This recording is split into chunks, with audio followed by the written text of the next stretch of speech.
So mga kawaray, nakarating na tayo dito sa lugar ng anong resort to pre? Adlawan Resort. Adlawan Resort. So yan yung mga kasama natin mga kawaray sa Grab dati sa SM. Ang aking umpe muna. Ang aking umpe Orte, si paring Timothy, tapos si paring Ervin, si Palma. Tingin ka! Tingin ka, kumaway ka! Sige, umarap ka! Ayan, si paring Palma, si Michael, tapos ayun si Christopher mga kawaray. Ayun. Kasama niya yung anak niya. So yun, nagluluto ng mga kakainin namin yung tanghali na to. So dumating tayo dito, nagluluto na sila mga kawaray. And tayo naman, nahuli tayo and napatagal din tayo sa pagbaba dito. Kasi nga sobrang ganda sa taas habang pababa tayo. Kita na natin yung view ng Bulkang Taal and talagang sobrang ganda nung view doon mula sa taas. Yun nga lang, sobrang tarik ng daanan dito. Medyo delikado. Kaya kailangan kondisyon yung mga motor ninyo kasi sobrang tarik dito, lalo na yung preno ninyo, kailangan ninyong i-condition yan kasi medyo matarik yung lugar na to. And kung halimbawa makapunta kayo dito sa barangay Halang sa may Sitio Latag, pagkapasok ninyo sa may Lumen, dire-diretso yan pababa mga kawaray. And ito na yung pinakadulo niya. Yan na yun. Ano yan? Bala. Uy, bala saan galing? Saan yan? Saan mo napulot? Talaga? Oh, patingin ako. Ang dami. Walang laman. Nagamit na siguro. Oo, napulot. Oo. Armalay to. Walang laman, butas na. Ayan. Di ba 22? Ewan ko kanong kanto. Bala to. Pwede na yan. Ayun, ang dami oh. Mga ori, may nakitang bala yung kasamang ko dito. Ayun oh.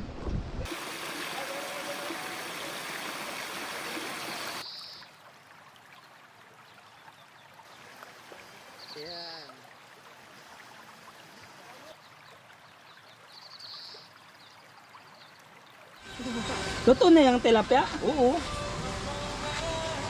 Parang dyan bang, set up ko lang ano, pag na gano'n si Otoy, magdadasal. Oo, ayun nga. Tapos na tayo dyan. Hindi si Otoy ang at magdasal. Si ang aking bata. The Father, the Son, the Holy Spirit. Panginoon, silang Diyos sa pagkain, sa pagkain sa araw-araw at protection niyo po kami sa araw-araw. At salamat po sa pagkain. Amen. Amen. Sa ganda ng mundo mo, puso ko'y napupuno. Sa bawat hinga, sa bawat galaw, ikaw ang dahilan ng tanaw. O Diyos ko, salamat sa lahat, sa biyayang di kumukupas, sa kalikasan mong kay ganda.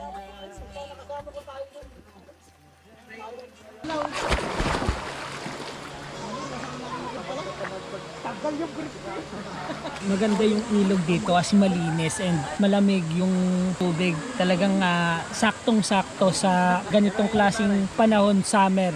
So napakaganda, mga oray, malinis. Kung mapapansin niyo, talagang naharang talaga siya ng mga sakong inilalatag nila doon para maging malalim lang yung liguan na to. Kung halimbawa pupunta kayo dito tapos maliligo, marami kayong pagpipilian. Meron doon sa baba pa, may pangbata. Ito pangbata rin naman kasi hindi naman halos lalagpas ng tao. Pero kung halimbawa gusto mo lang mag-chill, nakaupo ka lang doon sa may lamesa habang may tubig. So meron doon sa baba mga kawaray. So pwede kayong pumuesto doon. I think parang yun yung 300 pesos na pwede mong rentahan. Pero pagdating naman dito sa may mga to, may bubong na to, etong pinagpwestahan namin nasa 500 pesos mga kawaray. So yun, yung mga kasama ko nandun sa likod. Dati natin mga kasama sa Grab sa Batangas. Ngayon nasa Lipa na sila.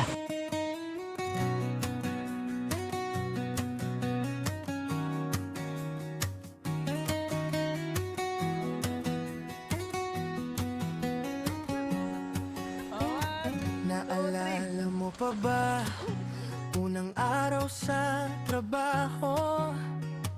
Mga ngiti't hiya, sabay-sabay sa gulo. Kape sa umaga, tawanan sa tanghali. Sa simpleng kwentuhan, nabuo ang ating ngiti. Hanggang sa dumaan ang panahon, bawat isa'y may kanya-kanyang kahon. Pero kahit saan man mapadpad, alam ko di mawawala ang lahat.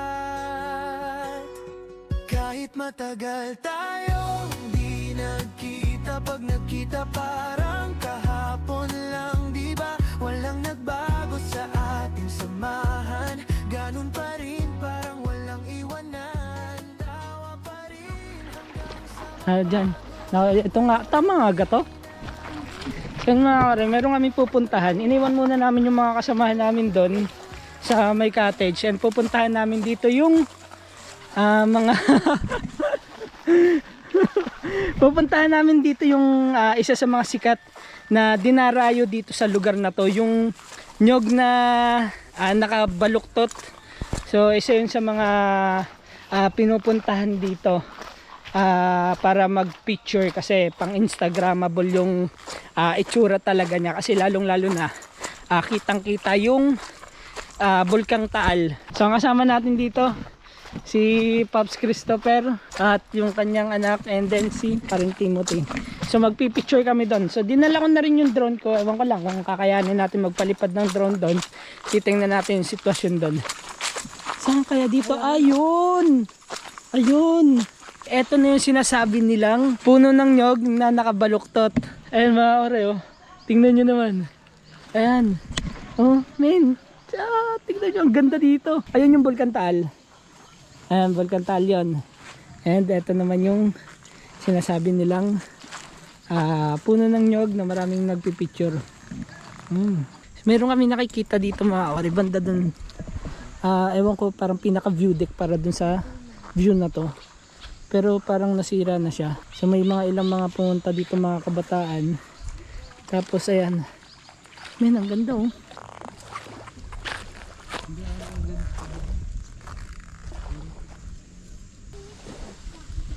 Dito kasi sa camera ko hindi pwede, hindi kita yung background.